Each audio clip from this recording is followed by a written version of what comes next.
పంచతంత్రంలోని మిత్రభేదం రెండవ అంశానికి వచ్చేసాము. గురుకుల పాఠశాలలో చేరిన రాకుమారులు అక్కడ జీవితానికి విద్యాభ్యాసానికి క్రమంగా అలవాటు పడి విద్యతో పాటు విజ్ఞానం కూడా అభ్యసిస్తున్నారు. ఆ రోజు ముగ్గురు రాకుమారులు రోజువారీ కార్యక్రమాలు ముగించుకుని జంతువులకి మేత వేసి వచ్చి క్రితం రోజు నేర్చుకున్న పాఠాలను పునరావృతం చేసుకుని విష్ణుశర్మ వద్దకు వచ్చారు. అప్పుడు విష్ణుశర్మ వారితో, రాకుమారులారా, మిత్రప్రాప్తి ద్వారా మంచి మిత్రులను పొందడం వల్ల లాభం ఏమిటో మనం ఇప్పటిదాకా తెలుసుకున్నాము. అయితే మిత్రులను సంపాదించుకోవడంతోనే సరిపోదు, తన చుట్టుపక్కల ఉన్న శత్రువుల్ని కూడా గమనించి వారి బలాన్ని తగ్గించాలి. ఈరోజు ఆ మిత్రభేదం గురించి తెలియచేస్తాను, మీరు వినండి అంటూ ఇలా చెప్పసాగారు. సంజీవకం అనే ఎద్దు కథ. ఒకప్పుడు దక్షిణ భారతదేశంలో ఒక ఊరిలో వర్ధమానుడు అనే యువకుడు బంధువుల దగ్గర, తెలిసిన వాళ్ళ దగ్గర కొంత డబ్బుని అప్పుగా తీసుకుని చుట్టుపక్కల ఊళ్ళల్లో చవకగా దొరికే వస్తువులను కొనుక్కుని బండి మీద వేసుకుని వ్యాపార నిమిత్తం ఉత్తర భారతదేశం బయలుదేరాడు.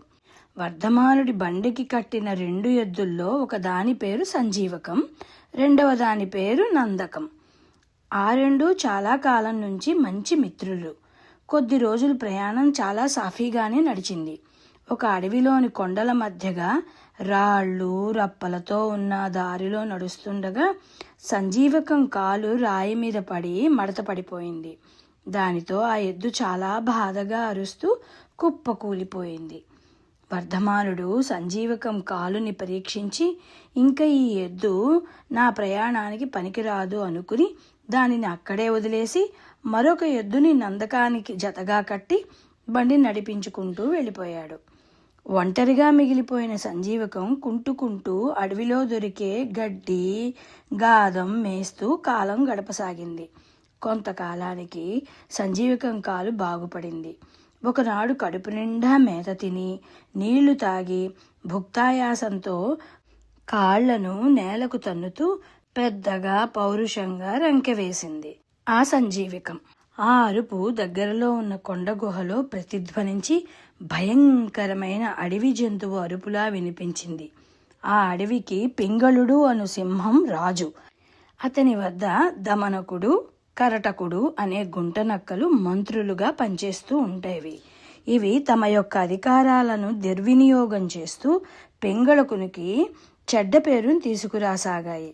దానితో ఆగ్రహించిన పింగళకుడు వారిని తన మంత్రులుగా ఉండడానికి అనర్హులుగా భావించి తరిమేశాడు. ఆ రోజు పింగళకుడు ఏటికి పోయి నీరు తాగుదామనుకుని మూతి పెట్టబోతుండగా దానికి ఒక భయంకరమైన అరుపు వినపడింది. అది సంజీవకుని రంకె శబ్దం. పింగళకుడు అదిరిపడి, నా అరుపు అడవిలోని జంతువులన్నింటినీ భయపెడతాయి. నా ఆకారానికి అరుపుకి భయపడిన జంతువులు నన్ను ఈ అడవికి రాజుగా ఎన్నుకున్నాయి. అటువంటి నాకు ఈ అరుపు విని దడ పుట్టిందంటే అది నాకంటే చాలా పెద్ద జంతువై ఉండాలి అని అనుకుని తన గుహకి వెళ్ళిపోయాడు. అనంతరం పింగళకుడు జంతువులన్నిటినీ సమావేశపరిచి, నేను ఈరోజు నీరు తాగుదామని ఏటికి వెళితే అక్కడ నాకు ఒక భయంకరమైన అరుపు వినపడింది.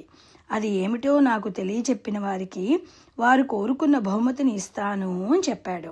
పింగళకుని మాటలు విన్న కరటకుడు, ఆ అరుపు ఎవరు అరిచారో నాకు తెలుసు అన్నాడు దమనకునితో రహస్యంగా. దమనకుడు ఆశ్చర్యపోతూ, ఏమిటి, నీకు తెలుసా? ఎవరది, నాకు చెప్పవా అని అన్నాడు. అప్పుడు కరటకుడు వర్తకుడు వదిలి వెళ్లిన ఎద్దు గురించి చెప్పి, ఇదంతా చూసిన నేను మన్నాడు దాన్ని చంపి తిందాంలే అని వచ్చేశాను. చాలా రోజుల తర్వాత దాని సంగతి గుర్తుకు వచ్చి మళ్ళీ చూస్తే అది చాలా బాగా బలిసి కనిపించింది. ఈ అరుపు దానిదే. మనలో ఎవరమూ ఏరు దాటి అవతల పక్కకు పోము కదా, అందుకని ఈ విషయం ఎవరికీ తెలియదు అంటూ సంజీవకుని వృత్తాంతం అంతా చెప్పాడు. ఈ సంగతి మనం పింగళకునితో చెప్దాము, అతడు మనల్ని మెచ్చుకుని మళ్ళీ మనల్ని తన మంత్రులుగా చేసుకుంటాడు అన్నాడు దమనకుడు. వద్దు వద్దు వద్దు, అతడి కొలువులో అంతకు ముందే మనం పడిన పాటలు చాలు చాలు.